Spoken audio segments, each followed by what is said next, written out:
Today's podcast is sponsored by Fintool. Still control Fing through SEC filings? There's a better way. Meet Fintool, the ChatGPT for SEC filings and earnings transcripts. Just ask your question, and Fintool pulls the best answer from relevant documents, whether it's a snippet from an earnings call or a key point from a filing. The best part, every answer comes with sources, so you know exactly where the information came from. That's their read, but let me give you a little bit of my experience. I've been really interested in gaming stocks recently, so I was looking at Caesars, and Caesars has been built up through a slew of mergers over the year. I wanted to see their thoughts on how the synergies from these mergers had evolved to kind of judge them on these mergers. Previously, that would have been a half-day project. I need to pull up every earnings call for the past 5 years. I need to go through it, control F for synergies, probably read through it because sometimes they don't say synergies directly. They say like merger benefits or something. And I'd have to go through all of them and see how the thoughts on synergies had evolved. But with Fintool, it only takes 2 seconds. I just say, what did Caesar say about their Eldorado deal synergies? And Fintool gives me a quote and a link to the source. In this case, it points me to Caesar's 2023 proxy that's noted they'd exceeded their stated synergy target. And then if I want to do more, I can ask them some different questions and find out more about how the synergies have evolved over time. Good luck finding that with Control F in just 2 seconds. So look, if you're an analyst or a portfolio manager, try Fintool today at fintool.com and take your research to the next level. That's fintool.com. All right. Hello and welcome to the Yet Another Value podcast. I'm your host, Andrew Walker. If you like this podcast, it would mean a lot if you could rate, subscribe, review wherever you're watching or listening to it. With me today, I'm happy to have on for the first time, Jake Barfield. Jake is the founder of Asheville Capital. Jake, how's it going? Hey, Andrew. Doing good. Thanks for having me. Thanks for coming on. Super excited to chat today. This is a really interesting company that's been on my radar off and on for the better part of 2 years, I'd say, but we'll get there in a second. Before we get there, just a quick reminder to everyone, disclaimer, nothing on this podcast is investing advice. That's always true, but maybe particularly true today because we're going to be talking about a Polish/European stock. So domestic listeners should just remember, once we start going across the pond, everything carries a little bit of extra risk, a little bit of extra illiquidity risk. We're not tax advisors, but there's certainly tax risks, just a lot of extra risks that people should certainly consider there. So remember, not investing advice, please do your own work, consult a financial advisor, tax advisor, all that type of stuff. All right, Jake, the company we're going to talk about today is InPost. They are traded over in Poland. I'm super excited because, as I was telling you before, my wife is Polish. I'll try and bust out a Polish word or two. I don't know many on the podcast, but I'll just toss it over to you. What is InPost and why are they so interesting? Yeah, so InPost is a parcel delivery company. So if you're in the United States, think UPS, think FedEx. European, think DHL, DPD. There's a few other competitors there. But what's unique about InPost is the majority of their volumes, of their parcel volumes, are not delivered directly to doors. So they're delivered in an out-of-home network, which they abbreviate OOH, either way, out-of-home. And that means that it's not delivered to doorsteps, that it's delivered to a parcel machine in most cases. So these are called automated parcel machines. And effectively what they are is just lockers. So you go up to this locker, there's 150 individual lockers in them, and you scan your QR code from your app and out pops your parcel. And so APMs, automated parcel machines, are the primary delivery method via the out-of-home network. There is another method called pickup drop-off, otherwise abbreviated PUDO. So you may hear me refer to PUDO, and then it's just think pick up, drop off. Effectively, that is the delivery person delivers to a convenience store or a grocery store, and the grocery store then takes responsibility for those packages, and the consumer comes through, they go through the checkout line, they scan their QR code, and then they go to the back room to get the package and deliver it to the customer. And so those are the two sort of out-of-home delivery methods that InPost specializes in. Perfect. That's great. So I want to dive into all that. Before we get there, let's just start. My first question I always like to ask everyone. The market is a competitive place. People are always competing for alpha. So I guess what are you seeing in InPost that makes this a risk-adjusted alpha opportunity? Yeah, so the thing that makes InPost really attractive is the superior margins that they can generate relative to the DHL, the DPD, UPS, FedEx, et cetera. So the core attractive feature for the operator, the delivery of the parcels, is that you can gain leverage over your primary variable expense. So let's take DHL, for example. That the average parcel delivery worker can deliver between 100 to 150 parcels per day. The average InPost delivery driver can deliver 10 times that, basically. And it's because every time he delivers to a locker, an APM, he can deliver 150 parcels per delivery. And so they can deliver 7 to 10 times per day. So, upwards of 1,000 to 1,500 parcels per day. And so that saves on the efficiency of your delivery driver, as well as on fuel, which are the two primary savings for, which are the two primary costs for the parcel delivery worker or the parcel delivery company. No, that's perfect. So let me just push back right there, right? Because I am domestic. You're domestic. You're in Asheville. I'm in New York City. We think most, though not all, of the listeners here are domestic. I think about 20% come internationally from all sorts of markets, but domestic. There is a Whole Foods 30 feet from where I'm sitting, right? And they've got the Amazon lockers. And if I want, I could always click Amazon, deliver it to this locker, and I could go pick it up there. But I never do that. I have it delivered to my house. Now, obviously, Amazon would prefer if I went to that locker because it would be cheaper for them, right? But I think the tension with InPost that I always struggle with is, yes, it is way more efficient for the company, way cheaper, more efficient to have everything, as you said, 150 parcels delivered to a bunch of lockers versus having to go to 150 people's different homes and deliver all those, right? Way cheap. But consumer preferences seem to me to be pointing to, I would rather it delivered to myself. And now maybe I'm too domestic and too spoiled and thinking like Amazon delivery is free everywhere. Whereas in Poland, I don't know, there is the cost, right? And I think a lot of retailers could start slapping on, hey, if you want to deliver to your house, it's extra $5. If you're willing to take that, your time and your money and go pick it up from a spot where it's going to be way more efficient for everyone, we'll save you $5. But I guess I just want to ask, yes, I agree with you. The model is more efficient for everyone if you ignore the consumer's cost and time. But I don't know if I'm end of wanting and thinking about my own preferences, but don't consumers just prefer it delivered to their house? Yeah, so that was the primary hurdle that I had to overcome in investing in InPost, and even considering it as a sustainable business model. And I think the average American has become very accustomed to getting packages delivered to their doorstep. That's not true in Europe. It is mostly true in the United Kingdom, not necessarily true everywhere else. So out-of-home delivery is the established model for Poland, for France, and for several other countries in Europe. And so customers aren't accustomed to receiving packages to their door. They're more accustomed to receiving it in a locker, which is directly outside of their apartment, or in the park that they walk their kids in, or outside their office, or outside their grocery store, which you point out, or their convenience store. And so that is sort of the muscle, if you will, that has been flexed the most over the last 20 years. And InPost is widely attributed in Poland with sort of establishing that before two-door could kick in. But then there's also added conveniences. So in Poland in particular, your packages have to be delivered at a set time. If the person is not there to receive the package, it's not delivered. And so it results in a high rate of failure on packages that are delivered to the door. And InPost effectively removes that. It creates an increased level of convenience via it's put in the locker and you can go collect it whenever you want. Basically. Is that a regulatory thing? Is it by law? Because, I'm never home and Amazon will just leave it at my doorstep. Is there a regulatory thing that says in Poland you must go ahead? I'm sorry to interrupt you, but in Poland it is. In Poland it is. In other countries, not so much. And the value proposition in those other countries where it's not regulated is that there's decreased rates of theft. Especially if you live in an urban center, it's left right outside your apartment door or your house door. There's theft is a very large percentage, especially in these urban areas.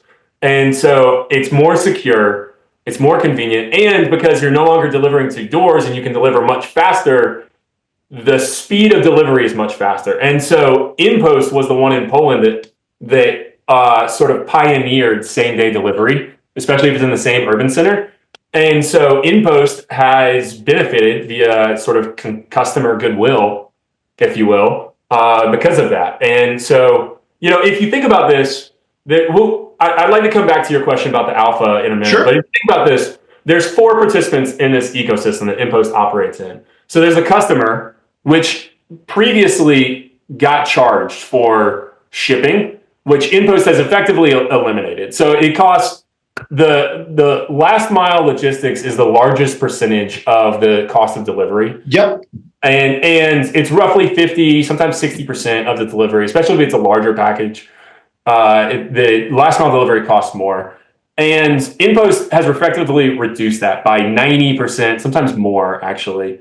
But call it 90%. It's basically slashed it nearly to zero in terms of the delivery cost, which slashes your total delivery cost in half.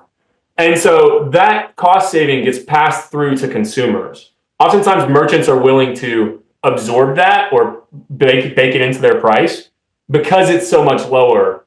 And so consumers benefit from the increased convenience that we talked about. The decreased price is really the primary piece of value proposition, and the increased security.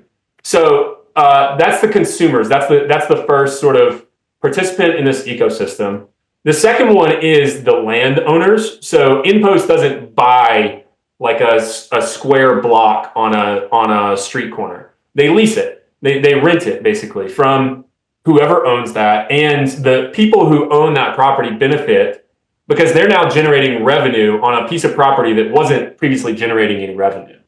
And additionally, it drives foot traffic. So if you operate a retail store or a convenience store, and you can put an APM machine directly outside or inside your convenience store, it drives foot traffic from people coming through, increases the likelihood that they buy something in addition to the rent that you now charge on an area that you weren't generating any revenue for. So it's 100% free cash, basically, for these lease owners or these property owners. Yep. The third participant in the ecosystem is the merchants. And so InPost has partnered with 50,000 merchants, almost exclusively via e-commerce.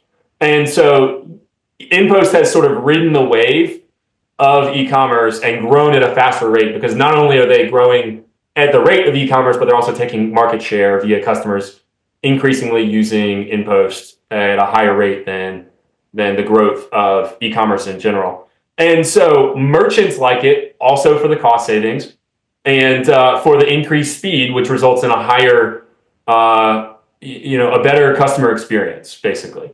And lastly, it results in a higher customer conversion rate if InPost is baked into the checkout process. And so you're not going to be charged for your delivery fees. And it's going to be very fast and very reliable at the locker right outside your apartment or within a 4 or 5 minute walk from your building. And so that's another part about this is InPost has a very dense network. So in Poland, they have roughly 25,000 of these APM machines. And so like 75% of the population is within a 5 minute walk of one of these machines. And so regularly pass by these things. And the network density incentivizes merchants and customers to opt into InPost versus competing solutions because anybody can plop down a locker. And so the last participant that I'll mention this is InPost. So not only are they offering customers sort of this win-win value proposition of decreased costs, faster delivery speeds, but they're also able to capture a much higher margin because they're leveraging those large variable expenses that we talked about. And so I'll just give you an example. DHL, their EBITDA margins are roughly 12%, sort of fluctuated, give or take 1 or 2% over the last several years. And InPost's Polish business alone is generating 46% EBITDA margins. And so that just gives you a sense for the profitability that InPost is able to achieve by operating this business model that benefits everybody, basically.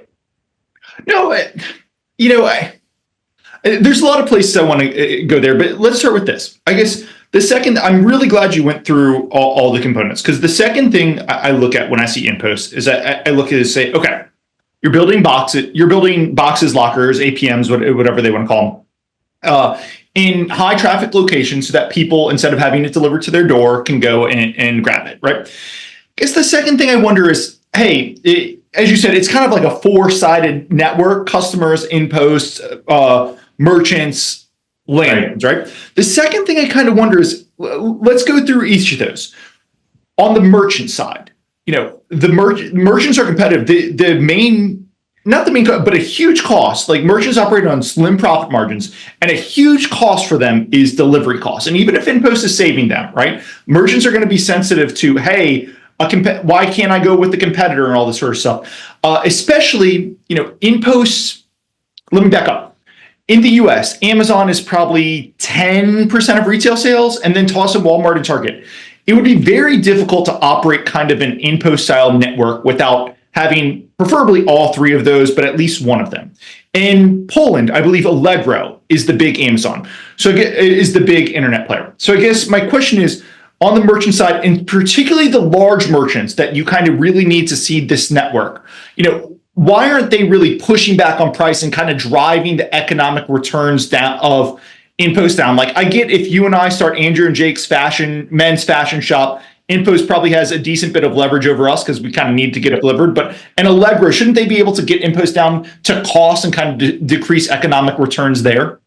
Yeah, I think that was the big question sort of overhanging this business model about 2 years ago. And so if you look at the stock price, it's trading right around where it IPO'd, and it dipped very significantly. And there's two reasons for that, but one of the big ones is because Allegro was a fairly large percent of InPost volumes. I forget the percentage. It may have been 25 or 30%, something like that, of InPost volumes. And InPost had a contract with Allegro saying, hey, whatever inflation is, we're going to increase our prices at the rate of inflation plus 2%, something like that. And Allegro initially said, sure, that's fine. That was a long-term contract that's sort of been in place. And then what happened in 2021, 2022 was inflation skyrocketed in Poland. And so you're looking at a 12 to 14% price increase, contractual price increase for Allegro, for all merchants that operate within the InPost ecosystem, but for Allegro. And they didn't like that. They didn't like that at all. And the CEO said, we will effectively get off of InPost within 3 years' time. And we're going to build our own locker network. And they started in mass. They started building out their own locker network. They got to, I don't want to tell you a number because I don't remember off the top of my head, but several thousand APM machines in Poland. And what they realized was, this was really just the cost of doing business. InPost was passing through incremental cost to Allegro and protecting their own margin, and Allegro didn't like that. Anytime you see a company earning 46% EBITDA margins, the question naturally is, how can I get a slice of that, basically? And Allegro didn't like that. They said, we're responsible for a very large percentage of your revenues. We're going to take that away from you. And they failed effectively. So the CEO is now out, and they're rolling back their APM rollout. They're pulling APMs off because 30% of the volumes is not necessarily enough. I mean, InPost is facilitating 700 million parcels, and in order to make the unit economics work, you have to have massive amounts of volume. And Allegro couldn't generate the volume to drive the utilization rates, to drive the payback rate that InPost does, which is 14 months roughly. And so, in addition to that, a new CEO came in. I believe a new CEO came into Allegro, not InPost. And I believe he used to work at Amazon. And he came in and he said, look, guys, we have so much more lower hanging fruit to acquire customers rather than in spending the capital expenditures to roll out this APM.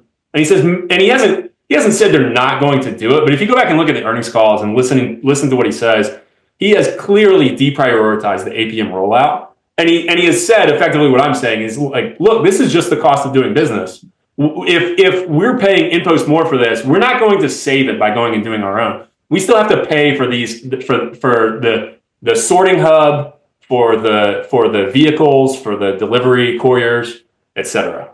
No, that was a great answer. You actually asked the question I wish and meant to ask, but did not frame properly, which is, okay, why don't they in-house it, right? And your answer is, hey, even if you're 30% of the market, it's not enough volume to leverage the fixed costs that InPost is generating. But I do want to see that, and you see that in the UK as well. So Amazon has roughly 30% market share of sort of the e-commerce industry, and they also rolled out a very large APM network, and now they're scaling that back down as well. A reminder that today's podcast is sponsored by Fintool.com, the ChatGPT for SEC filings and earnings transcripts. Just ask your question and Fintool will pull the best answer from the relevant documents, whether it's a snippet from an earnings call or a key point from a filing. If you're an analyst or portfolio manager, try Fintool today at Fintool.com and take your research to the next level. That's Fintool.com. I want to come to competitive, but I hope our listeners keep in mind that fixed cost leverage and everything. I want to come to new competitors and everything, but I want to ask about the last piece of the ecosystem, and that's the landlords, right? Which InPost is giving, and InPost does drive a benefit to them, right? Like I would love, if I'm a landlord, for you to say, hey, I'm going to throw this box on your lot and it's going to drive, 1,000 people who are coming to pick up their packages. But there are going a mall that's well-trafficked, right off domestically, right off the interstate, right next to a park. Like well-trafficked places are where you want to put these things. And I guess my question to you is, why aren't these well-trafficked places kind of sucking out all of the economic returns from InPost at each location? In very much the same way, like, hey, where a great place to have a restaurant is? In an airport. You've got a very captive customer base that often gets hungry, but guess what? The airport's going to suck out most of the economic returns from that airport location. So why isn't the landlord kind of really sticking its InPost? Yeah, it's a good question. I think it really boils down to the fragmented nature of this. And so there's not any one landlord that owns large portions of the APM sort of footprint. And so because of the fragmented nature, these individual landowners aren't necessarily going to unite to bargain with InPost. Or I guess if they do, they haven't done it yet. And I think it's unlikely that they do. So there are some companies, like there's a couple grocery stores there in Poland that have several hundred locations that InPost is located on, but it sort of pales in comparison when you consider that they have 25,000 of these locations. And so the bargaining power just really isn't there to suck out the economics. No, I hear you on bargaining power, but if I just took it to the extreme, I mentioned airport, right? There's 10,000 McDonald's and there's one LaGuardia airport, right? But despite the fact that there's one LaGuardia airport, because that real estate is so prime, LaGuardia is going to be able to suck out most of the economics from a rent with the McDonald's. McDonald's is basically going to earn the economic profit that is the difference between what, like, the next level. If a Burger King could do $2 million in that box and McDonald's could do 500,000, then McDonald's will suck out like the economic gross profit of that 500,000 margin because Burger King will bid up to that. I guess with InPost, like I think the answer probably is, it's just like there's so many alternative locations. Like if you're a mall, maybe the 7-Eleven across the street isn't quite as ideal, but the InPost at the 7-Eleven versus the mall it works pretty much as well. And if you're a mall, you're like, look, a little bit of extra money plus the extra foot traffic, it's actually worth more than them going across the street. I think that's probably the answer. Is I could just go right across the street to somebody else. If you're trying to go into an airport, maybe. If you're trying to open a restaurant in an airport, maybe there's 2 or 3 slots that are available. Whereas if I'm on a popular street corner and the lease owner tries to extract too much value from me, I can just go across the street to a different street corner. Okay, so we've kind of laid out all the different things, and I think people can probably see why InPost is getting an economic return, right? The customers, especially in Poland, where it seems like it's regulatorily required, and I want to come back to the Polish market in particular. Big benefit to customers. You're bigger, so you spread more costs over. For the merchants, you get one nationwide shipper. They need this for shipping. For the landlords, like they will go across the street. I guess the other question is competition, right? You mentioned DHL, and yes, and Amazon or Allegro don't have quite the same fixed volume, but you and I could go raise a bunch of money. It's not like these APMs cost a lot of money. Why haven't we seen kind of a big competitor emerge and try to encroach and start taking share and compete them away? I guess that's the last thing. Like, why is this a network effecty business where a competitor doesn't come in and start driving returns and margins down? Yeah, so are you referring to if you and me were to raise capital and to go out and try to do this? Or Well, probably not you or me, because I don't know if I could operate anything, but any place. It could be, I'll give you one. The post office, right? Yep. In the US, the post office has boxes. The post office has a big distribution system. Why couldn't the post office launch one? Now, they have a big retail base and they're sleepier, but them or a private equity firm, right? They could look and say, there's a lot of land. InPost is generating great margins, great returns. Why don't we start this up and we can bootstrap a network, get good returns, building a competitor to InPost, and maybe we can take advantage of some of those. I want to talk about the call options that InPost is doing through payments and a bunch of other things, but we can get a good return on just creating an InPost competitor, and maybe in the end we get the call options as well. Yeah, sure. So in Poland, Poland's a little bit different than the rest of Europe. So let's talk about both of those. So in Poland, I think it's very unlikely to happen. So the primary parcel delivery company that's sort of a competitor to InPost is a company called Poczta Polska, which is basically the sort of government-owned sort of monopoly postal service. And InPost was actually originally created to compete with the sort of monopoly postal service because they thought that they could deliver letters in particular cheaper than the government monopoly, which was sort of a regulated monopoly. And so they found some creative ways to sort of get around those regulations to deliver more efficiently. And so InPost was originally founded to deliver letters, but then they saw that there was higher revenue to be earned in parcel delivery. And with the parcel lockers, again, you could gain leverage over those large expenses. And so the post office is just not in a position to innovate and compete on this. It's extremely inefficient, heavily unionized labor force. And so let's put the post office away, because I guess I'm more thinking about, InPost was owned by Advent for a while. I guess I'm more thinking about a private equity firm saying, hey, that's an attractive business model there, right? It's basically a lot of capital to start up, but we can put the capital, get a attractive return on investment by creating a number two player and competing this away. So let's focus on that. I actually think we'll probably see that in the coming years. Royal Mail is a popular, it's the market share leader of parcel delivery in the United Kingdom, and they're being taken over right now by a firm that has effectively said that this is their goal, to roll out, I believe it was 20,000 APMs over the next 10 years, which would effectively compete with the United Kingdom, which has, or InPost in the United Kingdom, which has 10,000 and will very quickly surpass 20,000 in the UK and Italy. Sorry. So I think these businesses will experience some difficulties gaining volume. So in order to have volume, you have to have route density. You have to have network density.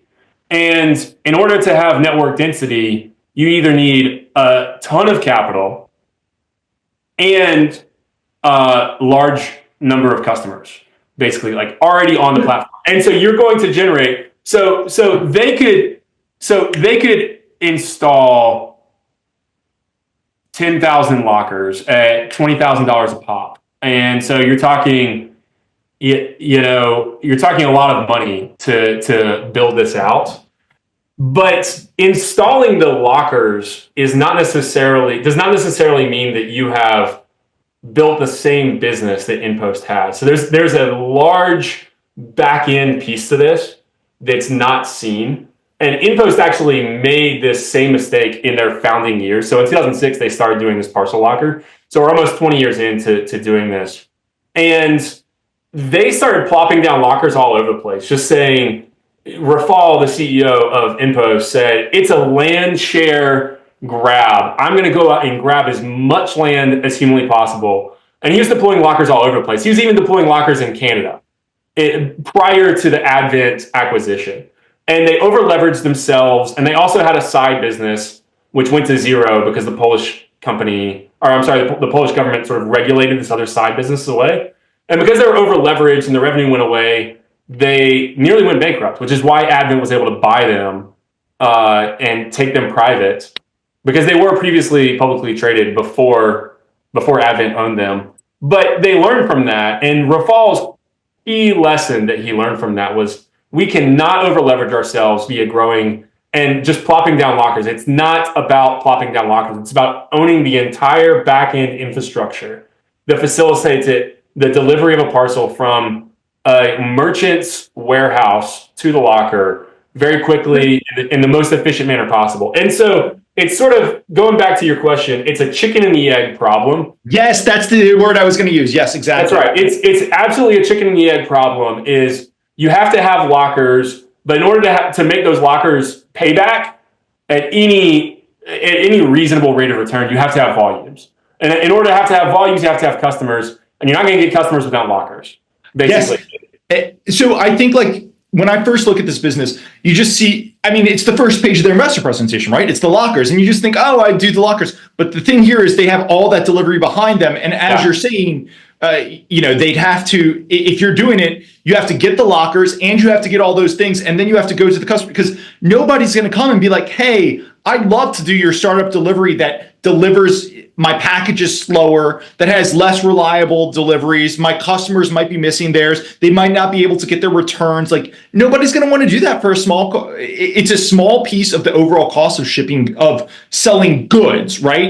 Obviously the deliver, it's a small piece, but it's a critical piece. And if you're going to fly by night, I guess my last question on competitor is, you mentioned DHL. Like the key thing here is, a big piece of the chicken and egg problem is not having the actual back-end logistics, right? The distribution centers, the people who are going to bring the things to the bottom. Someone like a DHL, a UPS, a FedEx, these guys do have all of that. Why don't they? The only piece of, they have the relationship with the merchants, they have customer relationships. The only piece they're missing is the lockers, right? So I guess the last competitive aspect I want to ask is, if you're a DHL or a FedEx or something, why don't you look at InPost margins and InPost return on capital and say, hey, $200 million, that's nothing to us. We could start up a big competitive locker and we'll leverage our current distributions and we'll actually beat InPost because we're offering all of these merchants, hey, you can either go with our InPost model and we'll take it to, or if your customers want, you can pay, or you can tell your customers, hey, for $2 extra, we'll deliver it straight to you. So I guess that's the last piece of the competitive aspect I want to ask. Yeah, I think these are all very good points. And DHL, for example, and DPD own the back-end infrastructure and the fulfillment.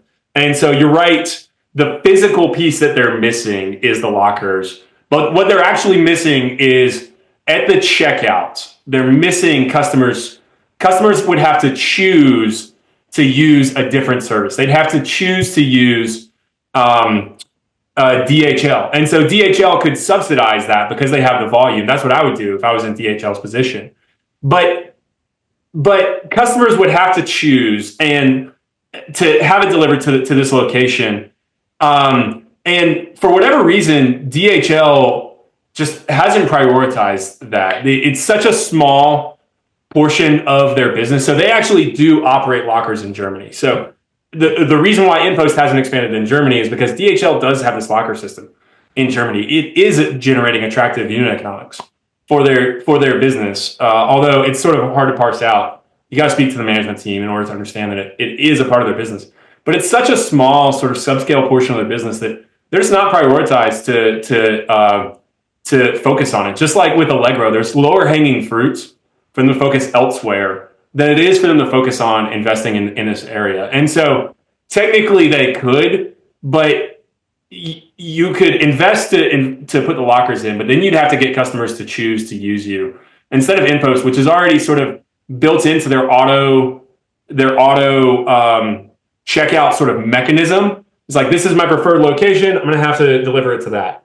And so InPost didn't have to do that when they were scaling, because they were the only player in town. And here's this person here's this company offering me a lower price on my delivery, faster delivery speeds, more secure, more convenient, et cetera. I'm gonna go with InPost. And now that they've done that and they've built that, they're incredibly hard to compete with. And so, go ahead.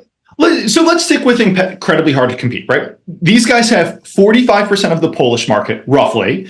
And in the Polish market, out-of-home delivery, I believe is what it's called, is 60% of the market, right? So these guys are critical to Polish. But I do think, and you can correct me if I'm wrong, I'd love to hear from you. If you're buying the story, clearly the management team, they're set on expanding, and they're set on expanding through growing some expansions they've done. France and UK, they highlight. They're set on inorganic growth too, buying into new markets. And there's a really interesting call option where they say they want to create a pan-European delivery service. I am a little skeptical, but it is an interesting call option. But the reason I ask all this and throw these stats out is they have, to me, it seems like they've won and established the right to win in Poland, right? They've built out the network. They've overcome the chicken and egg problem. But then I look at them trying to build a network in the UK, in France, wherever you want to go. And I say, all right, they've got 2% share in the UK. Like, I don't understand why they have the right or why they even could win at this game in any market outside the core one where they've kind of already established it, if that makes sense. Yeah, so that's a good question, and there, I guess you mentioned the UK and France. We could talk about France, sort of.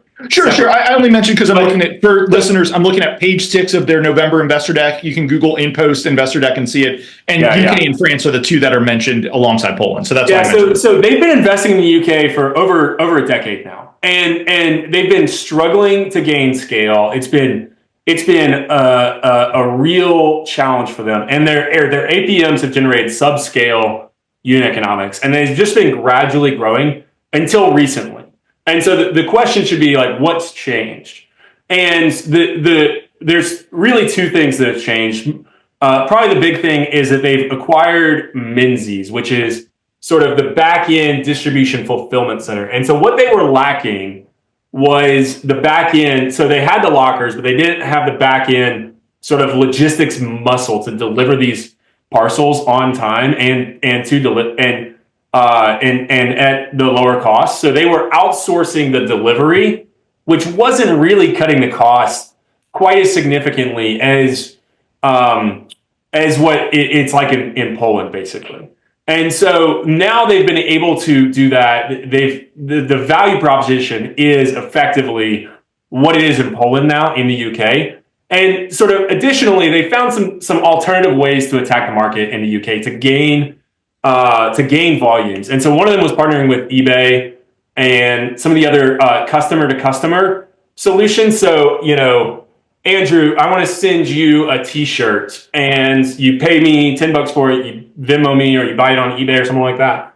Instead of me going to Royal Mail and having to physically go to their office, have it delivered to you in 5 to 7 days, and then delivered to your doorstep at a 10 or 15 pound cost basically to deliver that. Now I can deliver via InPost and it costs me very, very cheap. So that's one way in which they attack the market. The other one was they were prioritized at the checkout by fashion retailers, e-commerce fashion retailers. And the reason why they were is because returns is a very big issue for fashion retailers. So roughly 30% of all orders in fashion get returned. And if it's dresses or skirts, it's more like 50% of items are returned. And fashion e-commerce is a very big deal in the United Kingdom. It's sort of like on the forefront of the fashion e-commerce, basically. Like it's the most penetrated industry in the world. And InPost, by offering the significantly cheaper delivery, it dramatically alters the unit economics for these businesses. It makes them significantly more profitable.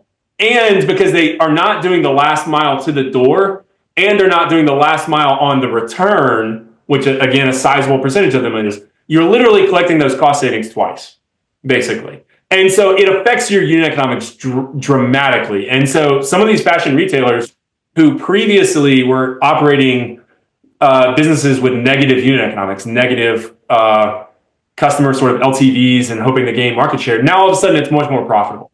And so because these fashion companies then prioritize InPost at checkout, now the volumes have just absolutely spiked. And you can look at it. They're now doing in the UK and Italy, because they don't really parse this out as well as I would like to. So the UK and Italy is currently broken down. It's doing roughly 120 million of parcels right now.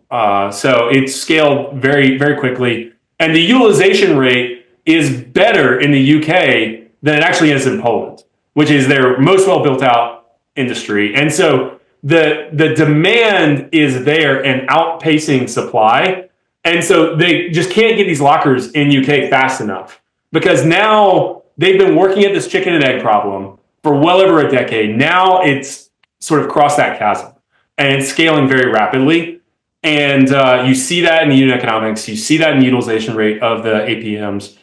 And and so revenue is scaling very quickly. They literally had a 30 percentage point swing in their EBITDA margins in the last 12 months. So it went from roughly 19%, negative 19% EBITDA margins last year through the first 9 months of the year to now well over 11%. It's 11% EBITDA margins. And so you're talking about a 30 percentage point swing in EBITDA margins in 12 months. That just really speaks to not only are they gaining scale, they're gaining volume, they're gaining revenue, but they're doing it profitably with unit economics that actually work for them for the first time. I mentioned earlier 45% share in market share in Poland. And I believe that's market share of out of home, which out of home is about 70%. But so, roughly 45% market share of Poland out of home. That's probably a third of all Polish deliveries are going through InPost. Do you know how that market share and out of home have trended over time in Poland? No, I can't speak to it too much because it's a little bit difficult to find historical data. Okay, no worries. On the out of home. Out of home is, look, I agree with you. Like you mentioned, anyone who's looked at online knows that the return in the last mile delivery issue is the killer, right? That is a huge cost. And this is why this is why omnichannel has gotten so big for the US. Every retailer is pushing, hey, pick it up in store, or particularly return in store. Returns are so huge in store, especially if you're a retailer and you're Walmart and they return it in store and you give them a credit, well, then they're already in the store and they can spend it again, right? But everyone pushes for return in store. That's the big one. So you can see why that InPost is just an absolute manna from heaven for these fast fashion in the UK. Though I would point out for the fast fashion, like that will get competed away, right? Everybody gets the same efficiency gain. So the efficiency should accrue to InPost, which is actually nice for them, but eventually it'll get competed away for them. Neither here nor there. What was I going to ask? I was going to ask Poland. I mentioned 70% out of home in Poland. In the UK, if I'm just looking at their slide, I think they say two-door is over 70% in the UK.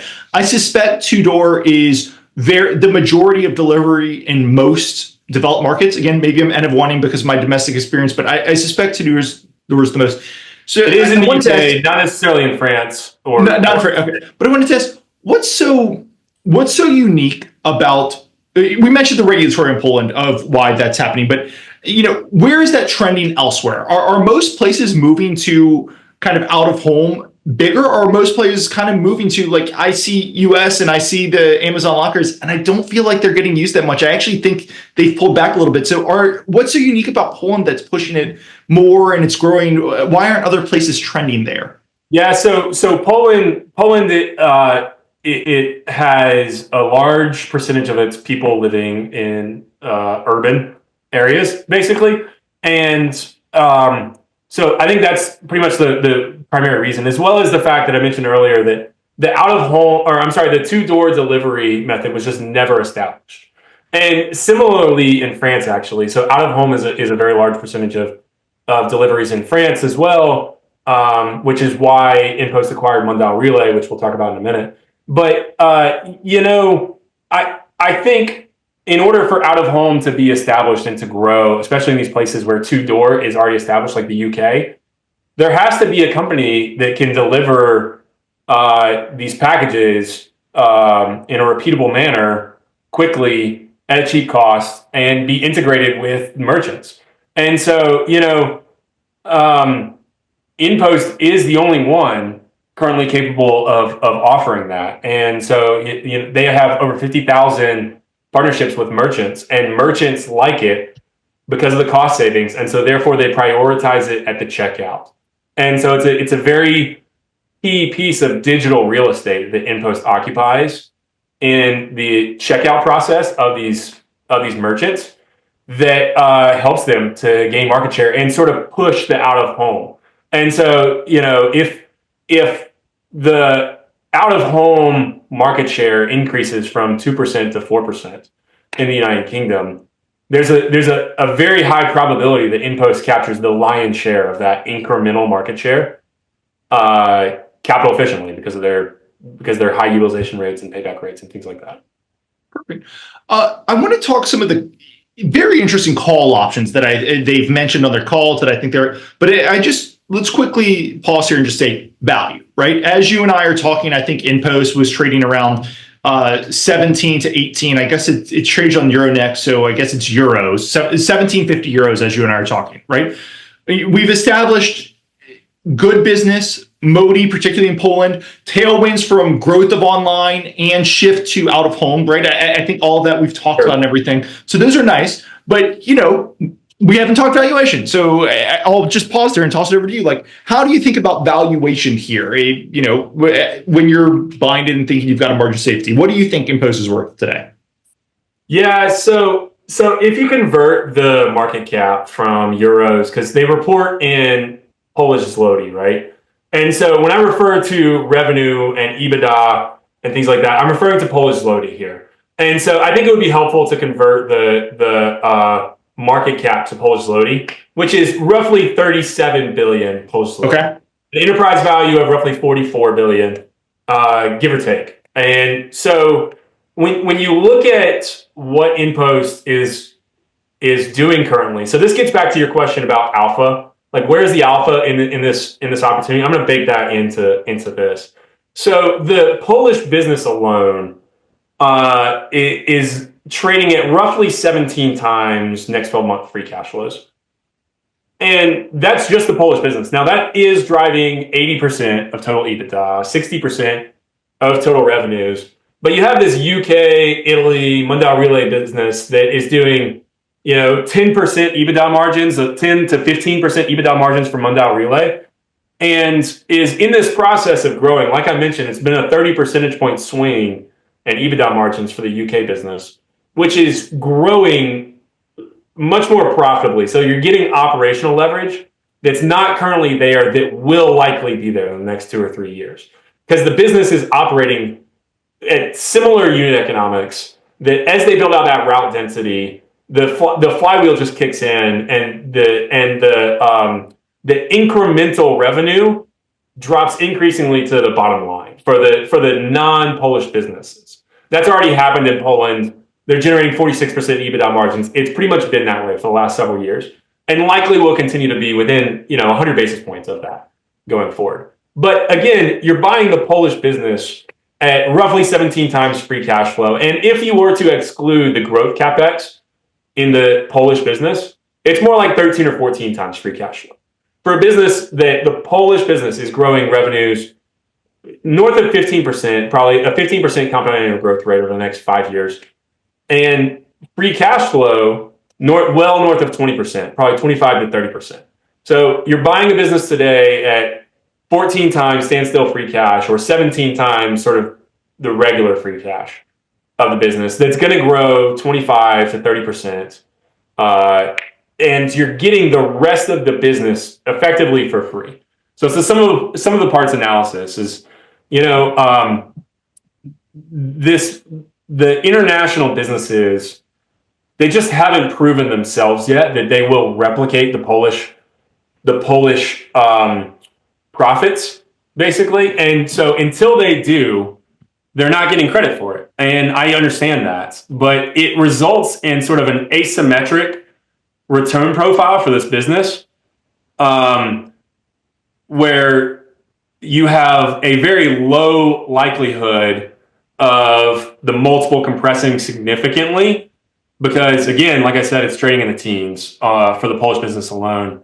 And you have a business that is growing with incremental operational efficiency. And so the multiple would have to compress very significantly to offset the incremental leverage of the business in order for this to be sort of a true disaster downside scenario with significant upside. So the Polish business, like I said, is growing in the high 20% free cash flow range, likely over the next 3 to 5 years.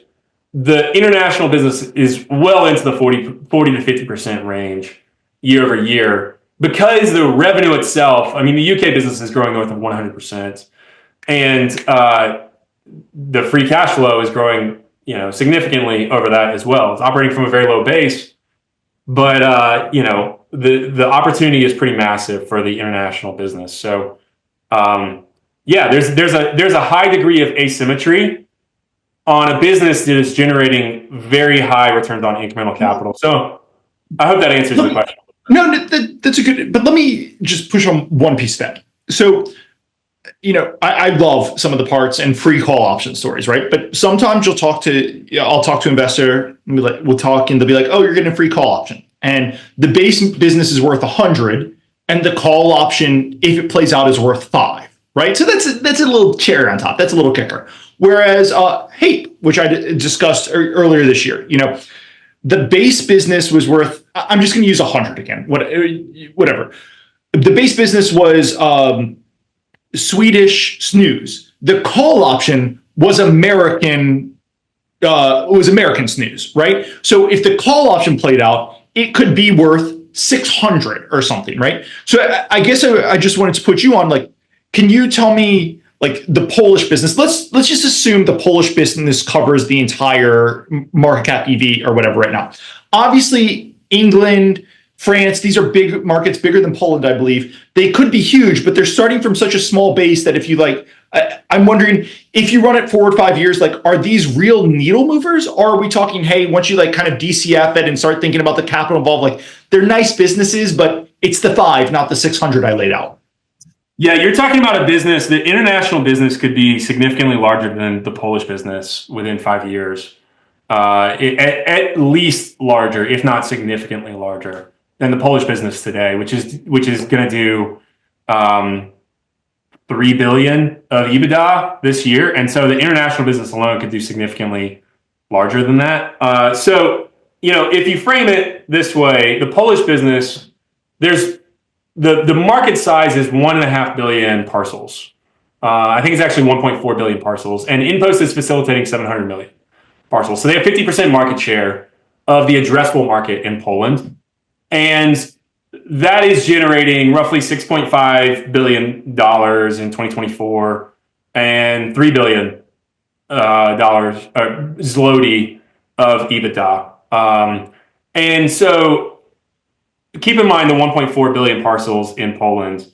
So if you look internationally, the United Kingdom is roughly 4.5 billion parcels addressable market.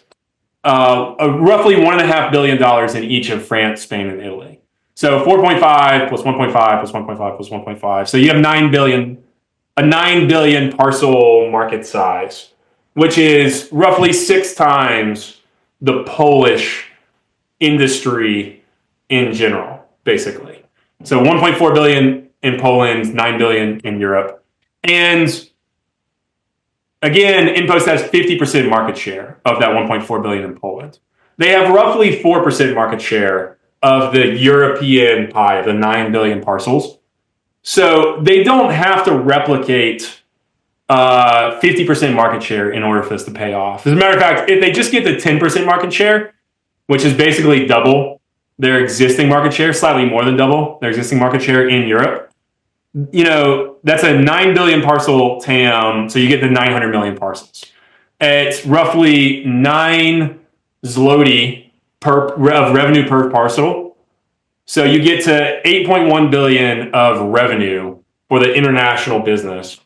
At a 46% EBITDA would be 3.7 billion EBITDA, which is bigger than the Polish business today. Will they do the same EBITDA margins cross? I mean, one of the reasons I think they have such high EBITDA margins, I need to spend more time studying it, but you've got 50% of the Polish market, right? That's a lot of fixed cost leveraging and stuff. I'd suspect, though I don't know, I'd suspect you get a lot lower margins elsewhere just because 50% of the market that's a lot of volume, that's a lot of fixed costs driving through. Yeah, no, it's a great question and unlikely to be achieved if they only have 10% market share. Right. So InPost has 50% market share in Poland. So, that gives them the pricing power, which is why Allegro couldn't enter the market. They tried and they failed. And, we'll see what happens. But it's unlikely to continue. So, yeah, so maybe they don't generate 46% EBITDA margins, but even if they do 25 or 30% EBITDA, you're still talking about $2.5 to $3 billion worth of EBITDA, which is, if you slap a multiple on that, which is similar to what the Polish business is being valued at, sort of a mid-teens free cash flow, you get another incremental sort of 100% increase relative to the stock price today. And that's not counting the Polish business, which is, again, growing free cash flow in the high 20% range. So there's so much I want to hit. I don't think we're going to have time for all of it, but there's one particular aspect. I was reading the Q3 call and I wanted to ask. There's a lot of call options that they think they have here. And one in particular I thought was really useful. And again, I would like to talk to all of them, but I don't think we're going to have a chance because I've got several other questions for that. They mentioned introducing gamification elements into their app, into their customer experience in order to increase the use of InPost. And they said that's having a real impact. And I just thought that was so interesting because I don't see FedEx or UPS or anything offering like, hey, have 10 Amazon boxes delivered to you and get the 11th free or whatever, right? I could be wrong. Maybe they do that for business customers. I don't know.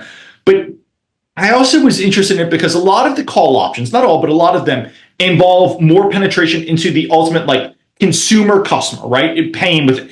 And if I was a merchant, like some of these call options is taking a lot of the consumer away from me. And at some point I'm starting to think, hey, InPost is really stepping on my toes here, right? So there's two things I wanted to ask you about here. First, the gamification elements. It's so unique. I just was hoping we could talk about that. And then B, do you worry that a lot of these call options start stepping on their customers' toes? And maybe, if you're Allegro, you rethink, oh, we didn't want to invest in building out these APMs because we were finding it was expensive, not a great use of our time. But if InPost is going to start taking payments in the consumer experience and rewards program, maybe we have to because they're starting to become actually an existential threat to us. Yeah, I don't know specifically about Allegro there, but I think for most merchants, they're fine with it because the customer is still buying through that merchant, basically. Like they're still buying the good through that merchant. So InPost Pay, they actually don't generate any revenue on InPost Pay. The InPost Pay is effectively, we have your payment information stored. This is how you do one-click checkout. And the payment is still facilitated by that merchant, actually. So they're not capturing any portion of the payments sort of fee. It's just a way to make it more convenient for the customer and to ensure that they deliver through the InPost ecosystem, basically. And so even if there are alternative solutions, you don't even consider them. You just click InPost Pay and it's one-click checkout, basically. So it's just a way to increase the convenience. It's not going to generate any revenue for them. It's not going to help expand their margins or anything like that. It's just going to increase volume per customer, basically, which is really what they're trying to maximize. And so you talk about like this gamification of the user experience. So they've actually sort of taken that from a Latin American company called Nubank.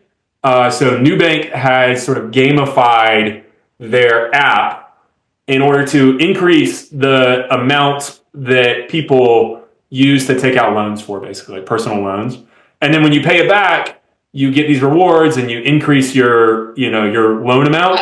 And so, I don't think Nubank's the only one who's gamified. I mean, Robinhood is gamified trading. Yeah, of course. There's a lot. Nubank is one of them. And there's a person on Twitter who has talked about this. Wolf of Harcourt has talked about this, and it's been pretty helpful. But when you go to Poland next year, you will see that virtually everybody has the InPost app on their phone, and they use it to track their deliveries, to scan the QR code at the APM machine or at the pickup drop off location. And so InPost can facilitate sort of a loyalty rewards program in there, which gives you points and things like that, which helps to I don't know. I don't really know exactly. It's sort of a new feature that they're talking about here that could increase loyalty. And the reason why they do this is because a large percentage of their volumes comes from these super heavy users that they talk about in their first half earnings report. So it's roughly 15 or 20% of their total users drive 65% of their total. Not a surprise to me at all. Yeah. Yeah. And so these are people who have more than 40 packages delivered per year via InPost, and InPost wants to find ways to reward those people because they're high value clients. And No, so I definitely hear you though. 15 to 20%, I definitely like, I get a box a day delivered from Amazon. I'm being a little loose, but and my wife maybe gets a box every other week. So like, I'm a high value user. I definitely hear you. They're rewarding their high value users. But if I was Amazon and InPost was in the United States and they were taking Andrew and they're saying, hey, it's going to be simpler, just pay on our app and track with our app. I would be very worried if I was Amazon, because that's one step away from InPost starting to be like, hey, Andrew, why don't you order your next case of protein bars through us or something, right? And we can price shop. I'm being serious. It sounds silly, but that's how you turn it into a marketplace. And it's like, it's a backdoor competitor. So it's something I'd be worried. All right. Gosh darn, I have so much more I want to ask, but we are running short on time. A reminder that today's podcast is sponsored by Fintool.com, the ChatGPT for SEC filings and earnings transcripts. Just ask your question and Fintool will pull the best answer from the relevant documents, whether it's a snippet from an earnings call or a key point from a filing.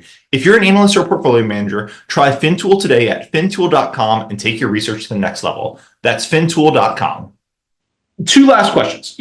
There was a short case around InPost a few years ago. You started to mention it, but I want to mention it again. A lot of people look at the CEO, who is still the CEO who founded this company, and they say, look, as you said, he went land grab mode in late 2000s, early 2010s, and almost bankrupted the company. That's how Advent got involved. And yes, it's a nice Polish business, but I think a lot of people look at him expanding in England, expanding all across Europe. He's got visions of becoming a pan-European provider. I think a lot of people look at it and say, look, it's an oil man. They can say they're not going to drill oil and they're going to return cash flow to shareholders once it comes, but never trust them because there's always another oil well to get drilled. I think a lot of people look at it and say, look, this man wants to empire build. He wants to go build up a lot of stocks. He's been clear that he's going to do M&A. He's been clear that he's going to invest all the proceeds and grow this business. That could be great. But, I think listeners probably hear, I see a lot of moat in the Polish business and a little more suspect in these businesses where they've got 2% market share. They're trying to grow. And he wants to do that all across Europe. So the risk I want to ask you is, how do you think about the empire building risk here? Yeah, I think it's a very good question. So, if you have a conversation with Rafal, you'll see that he's very ambitious. That's very clear. He wants to build a big business. He wants sort of a reputation for being this successful businessman. And I think that previously got him into trouble pre-Advent. And I talked to you about how he was overexpanding, land grab, and they over leveraged themselves. And then they ran into trouble when this other business sort of went away. And I think what's pretty clear to me is that Advent, in their ownership period, installed a level of discipline that I don't think was there pre-Advent acquisition. And you see that in their numbers, you see that in their commentary, and you see it in their presentations. They talk about a decreasing capital intensity of the business and an increasing free cash flow to EBITDA conversion rate. And you see that level of discipline that was not there previously. And so I think the fact that they nearly went out of business in the late 2010s, they've learned some very valuable lessons from that, and they are expanding in a much more conscious manner. Like, I don't think you'll ever see them expand to Canada again or anything like that. And if they do, it's years from now. I would not expect anything like that again. I'm imagining, because I've mentioned the pan-European delivery, and there are some ways it makes sense, like put something in a box to Germany. If you're a German eBay seller, InPost does it and puts it in a box in Poland. But I imagine doing it across the Atlantic. Like it might make sense, but across the Atlantic, generally the cost is across the Atlantic part of it. I don't think that makes sense, because then it brings in freight costs that you're just not accustomed to handling. It's like they're accustomed to handling everything from the merchant's warehouse to the customer's hands, basically. And I just don't know that makes sense. And so you see that via their much more creative way of going about growing in the United Kingdom, and not just plopping down lockers and waiting for customers to come. Like, they've been very proactive, and disciplined in measuring their payback rate on these things and not investing in these areas unless they can generate an adequate payback rate. One thing I think is so interesting, like if you think, I'm just going to do really crazy numbers, people can correct me. If you think a package that gets delivered to your doorstep costs $3, and then a package delivered to an InPost facility costs $1, I don't know, right? But that $2, it's interesting to me because it's already there in Poland since they've got so much of it, but it enables a lot of new use cases, right? When you bring the cost for something down massively, you think about the internet, you think about 5G. When you bring the cost for something down massively, it enables a lot of new use cases. And you mentioned the eBay example, right? Where if you're an eBay seller and you sell something, they'll let you just put it in an InPost facility and then they'll deliver it to the next and the customer can go get it. Previously, you had to bring it to FedEx and FedEx had to bring it to someone's door. Like cutting out that cost, it enables a lot more eBay transactions and it enables a lot more retail. It's just an interesting thought to me. It makes, like I mentioned earlier, it makes the unit economics suddenly work for a lot of these fashion companies. It expands the market. It expands the market quite a bit. Right. Last question I want to ask, and that was just something right. If this doesn't work, you and I are sitting here 5 years from now, we're doing our fifth podcast. You know, we've hit one of your Japanese stocks, we've hit one of your LATAM stocks, maybe we've flown back domestically, then we're doing our fifth podcast. And at the end of it, I said, hey, by the way, Jake, 5 years ago, you and I talked about InPost, and it didn't work. What happened? Yeah, I think what would have to happen is the return on incremental capital would have to decrease very significantly. So wait. So that would be, it doesn't work to the home run upside, right? But if the return on incremental capital decreases, it's not a home run, but this can still work, right? Hopefully you don't have an empire builder and you can just go into cash cow mode. If this doesn't work, what happened? Yeah, well, I mean, that's what would happen is they expand aggressively. They continue to pour into CapEx and the payback's not there. And so like if you look at Poland in the last 3 years, they've generated, 90% returns on incremental capital. It's just like absolutely absurd. And so what would have to happen in order for that utilization rate not to occur is, maybe what I could envision here is we go into a deep recession, particularly in Europe. And commerce in general is down.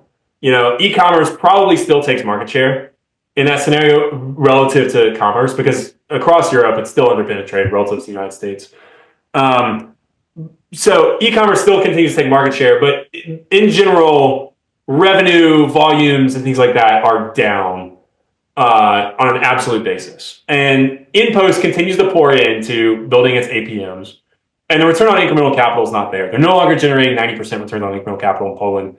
And the returns on incremental capital are much lower in these other areas. They don't achieve the operating leverage that's anywhere in the ballpark of Poland, basically. So like if they go from 10% in the UK and Italy and 15% EBITDA margins via Mondial Relay in France and Spain and some of these other countries, maybe it collapses because the volumes just aren't there, right? It's like, so one of the things that we talked about that is the nice moat is that they've solved that chicken and egg problem. And so the volumes are there to drive the payback rates, to drive the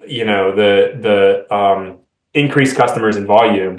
And so maybe there's an economic recession, absolute volume is down and competitors enter and they're able to take market share. That hasn't previously happened. There are some lockers that are sitting right next to InPost that they will spy on those lockers with their cameras. And so Rafal has publicly said this. He says, we'll use the camera to watch these lockers that are sitting right next to us. And whereas we're facilitating 200 and 250 packages in our lockers, the competitive solutions have been sitting there for 18 months and they get 2 or 3 packages a day. And so what would happen is that number significantly increases. And one of these companies solves that chicken and egg problem. I don't think there's a very high probability of that happening, but they're still there. Those lockers are still there. They're generating, I don't even want to guess what the payback rate is. They probably still haven't paid back yet if they're only getting 2 or 3 packages per day. But if that were to dramatically change in the midst of sort of an economic recession, then I could see InPost revenue slowing, the business, the international business not gaining the leverage that I expected to, and the multiple compressing. And I think that creates a perfect storm for this business over a 3 or 5 year period.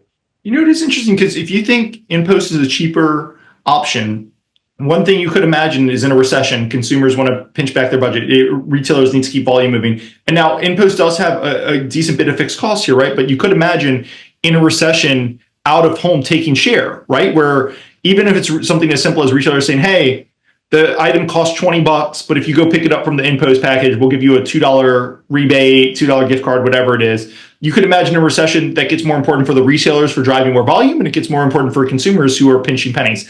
I don't know. I mean, out of home again in Poland, it's already quite high, but it's the type of thing where that money saved is always there. And you know, I think you've hit on it. It's a really interesting business because it saves money. The question is the chicken or egg problem. Can anyone else overcome that in Poland and elsewhere? Can they overcome the chicken or egg problem? Cool. Yeah, I think, go ahead.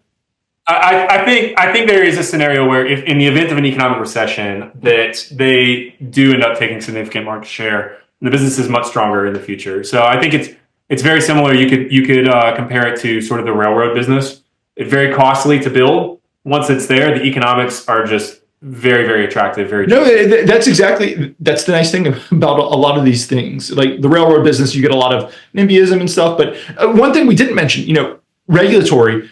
It is interesting. Once you capture 60% of the market or so in Poland, regulatory goes from being, hey, are we going to get correct? I do wonder if regulatory is your friend here, right? If Poland increases taxes on new APMs or something, like you can get a lot of regulatory capture, and that can really raise the barrier for new entrants. I'll 10 seconds if you want to say anything on that. No, that's an interesting point. That's something that I haven't spent a significant time considering, but you know, it is Poland. It's not the United States, and you know that's United States. The very first thing you said. That's a risk with investing in international. Is you know, our ability to understand these things is just not the same as it is in the United States. Yeah. Cool. Jake, this has been awesome. I'll include a link to, Jake did a write-up from about a year ago on InPost that I think holds up very, very well. I'll include a link to that in the show notes. I should have mentioned that up front for anyone who's interested. And Jake, this has been awesome. You know, the big thing about this podcast that's going to cost me is I said on it that my wife and I are planning on it, but now I've said publicly we're going to Poland next summer. And I don't think my wife listens to a ton of these, and I don't think she listens all the way through. But if she hears it, that Polish trip is happening. So this is going to be the most expensive podcast I've ever filmed. But Jake, I appreciate you coming on. People should check out the link in the show notes, and I'm looking forward to having you again. Awesome. Thanks so much, Andrew. See ya. A quick disclaimer. Nothing on this podcast should be considered investment advice. Guests or the hosts may have positions in any of the stocks mentioned during this podcast. Please do your own work and consult a financial advisor. Thanks.